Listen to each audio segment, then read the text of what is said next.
Good day, my friends. This is Covey. You just entered the Crazy Ass Newfie channel. It's been a while. This is a video I haven't done in over 2 years, but maybe I just felt the need to get this information out. There's a gentleman, Dana Larsens, who I'm extremely a fan of, who wrote an article, and I would love to enjoy it for you. Here we go. Before premiers, liquor unions, corporations start falling over each other in an effort to cash in on legal cannabis sales, let's remember the real reason we should be ending cannabis prohibition here in Canada. Yes, we should be legalizing cannabis in Canada, but not because of the tax revenue it will generate, and not because legalization is obviously a better way to keep cannabis from kids, and not even because the polls show that most Canadians now support the changing law. We should be ending cannabis prohibition in Canada because the war on cannabis and cannabis users has always been unjustified, immoral, and harmful to individuals and society. Let us remember that cannabis prohibition was founded solely on racism and ignorance.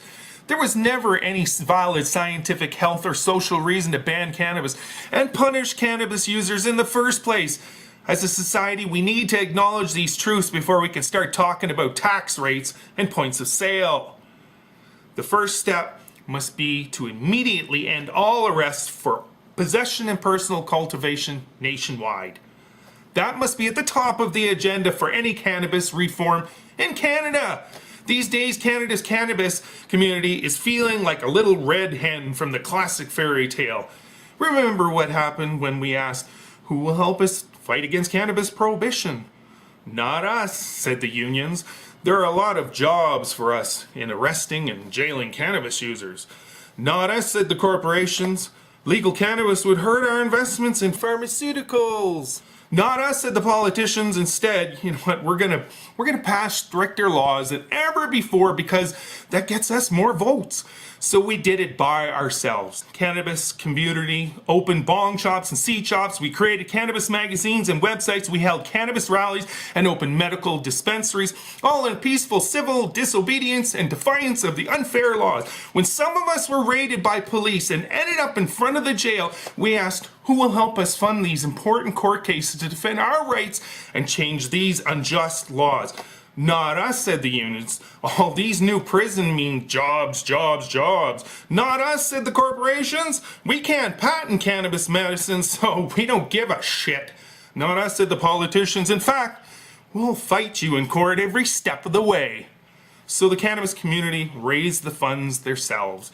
We used our money from open illegal bong shops, seed banks, and dispensaries to pay lawyers, cover court costs, chipping away at the prohibition one case at a time.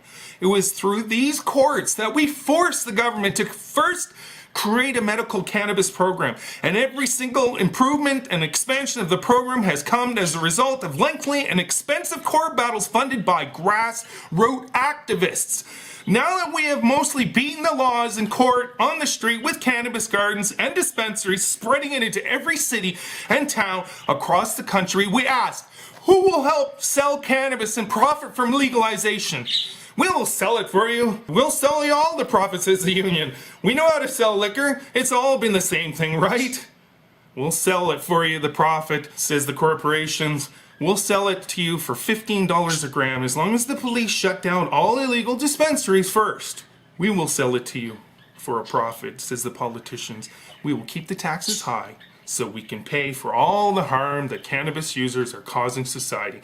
To which we say, get lost. We will keep growing it and selling it ourselves. We already have for hundreds of dispensaries across the country that have been providing great quality cannabis. We already have dozens of court precedences which have forced your police to stop arresting our people. We already have a thriving culture and a vigorous, successful, and diversified cannabis industry. We don't need your help, but thanks anyway.